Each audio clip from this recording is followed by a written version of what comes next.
You're watching Phantom Astronaut's Night Terrors, where ancient legends and dark folklore take on new life. Tonight, we venture into the icy heart of Icelandic lore, to the tale of Gryla, a towering, monstrous figure said to descend from her mountain lair to devour misbehaving children during the long, dark winters. If you love exploring these chilling legends, be sure to like, share, and subscribe to help the channel grow. Check the links in the description for more ways to support us. Now, settle in as we unravel the chilling tale of Grýla.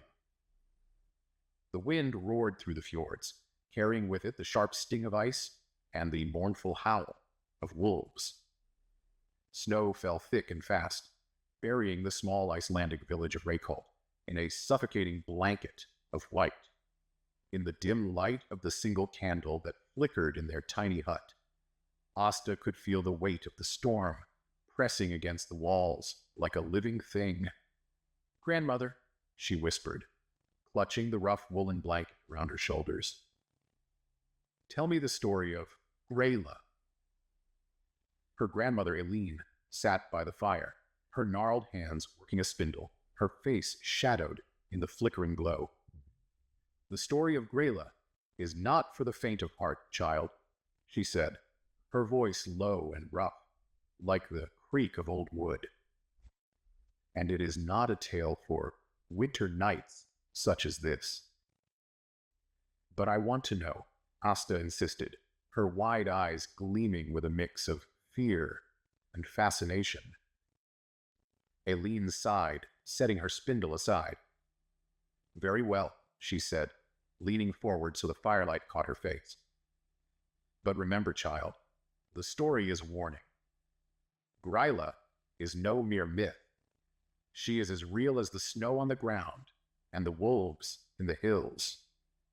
And she is always watching." Eileen's voice dropped to a whisper, and the room seemed to grow colder. "Long ago, in the days when the land was wild and untamed, there was a woman, a troll, named Gryla. She was not like the other trolls, content to hide in the mountains and feast on whatever scraps they could find. No, Gryla was different.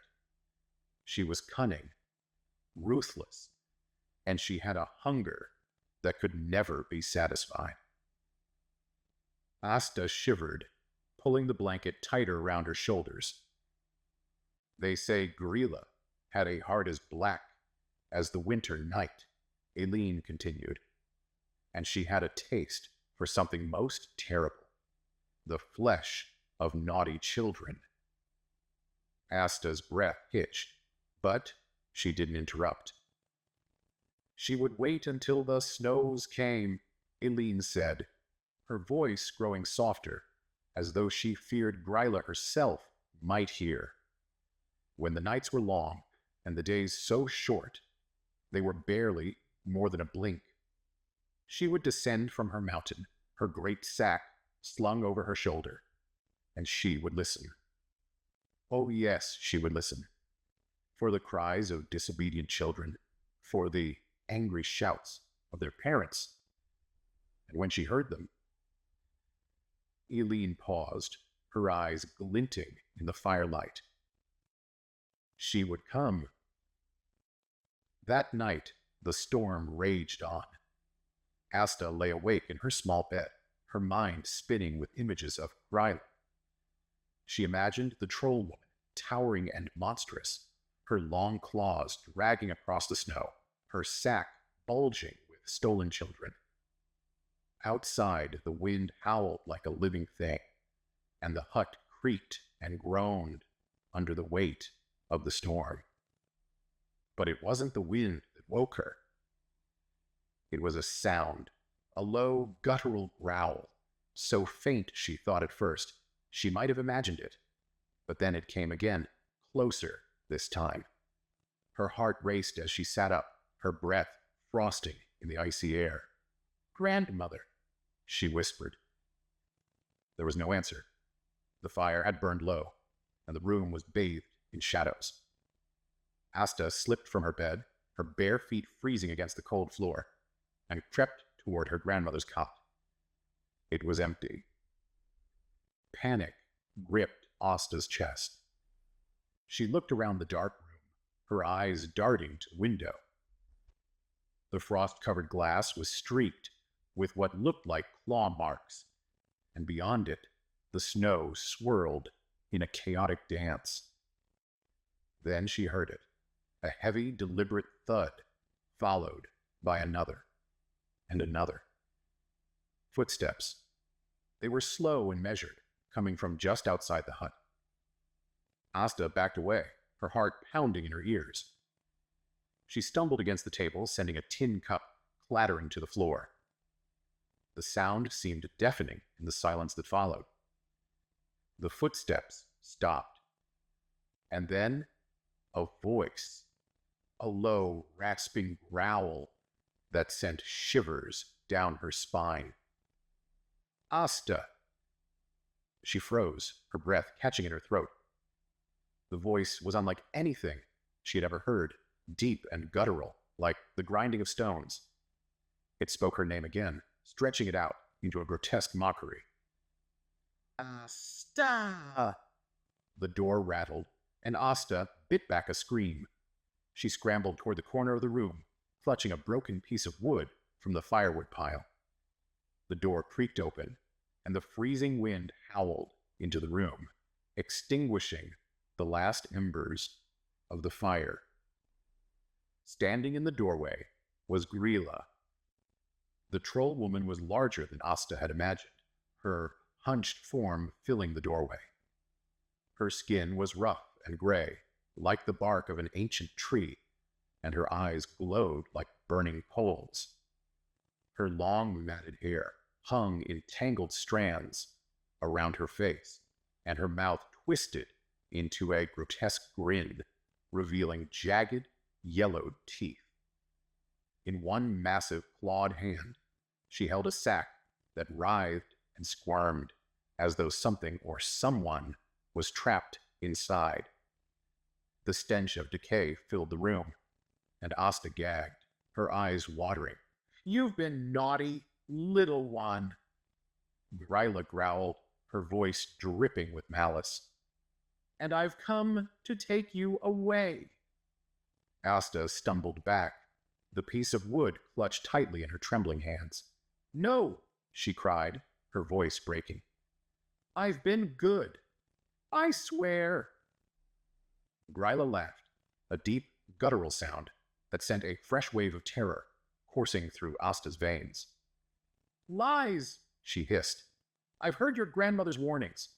I've seen the mischief in your heart."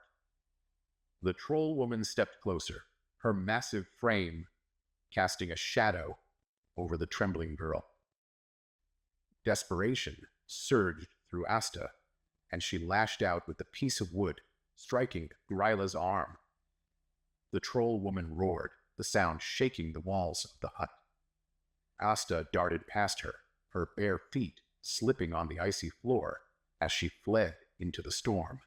The wind tore at her hair and clothes as she ran, her breath coming in ragged gasps. Behind her, she could hear Gryla's heavy footsteps, the sack dragging through the snow. The troll woman's growls echoed in the darkness, a promise of pain and terror. "You can't escape me, child," Gryla bellowed. Asta's lungs burned, her legs trembling with exhaustion. But she didn't stop. She reached the edge of the forest, the trees rising like dark sentinels around her. She plunged into the woods, the branches clawing at her skin, the snow biting at her feet. And then, silence. She stopped, her heart pounding, her chest heaving. The forest was eerily still, the storm's fury muffled by the dense canopy of trees. She turned, her eyes darting through the shadows. But Gryla was gone. Asta found her way back to the village at dawn, her body battered and her mind reeling. The hut was empty, the door hanging open, snow drifting across the threshold. Her grandmother was never found. The villagers whispered of Gryla's visit, of the girl who had narrowly escaped the troll woman's sack. And though they comforted Asta, they could not erase the shadow that lingered in her eyes. For the rest of her life, Asta never forgot the sound of Gryla's voice or the glowing embers of her eyes. And every winter, when the snow fell thick and the nights grew long, she warned the children of the village, "Be good, be kind, for Grýla is watching." Thank you for joining me on this chilling journey into the legend of Grýla. If tonight's episode of Phantom Astronauts Night Terrors left you with a shiver, remember to like, share, and subscribe to help the channel grow. Don't forget to check the links in the description for more ways to support us. This has been Phantom Astronauts Nocturnal Tales. I'll see you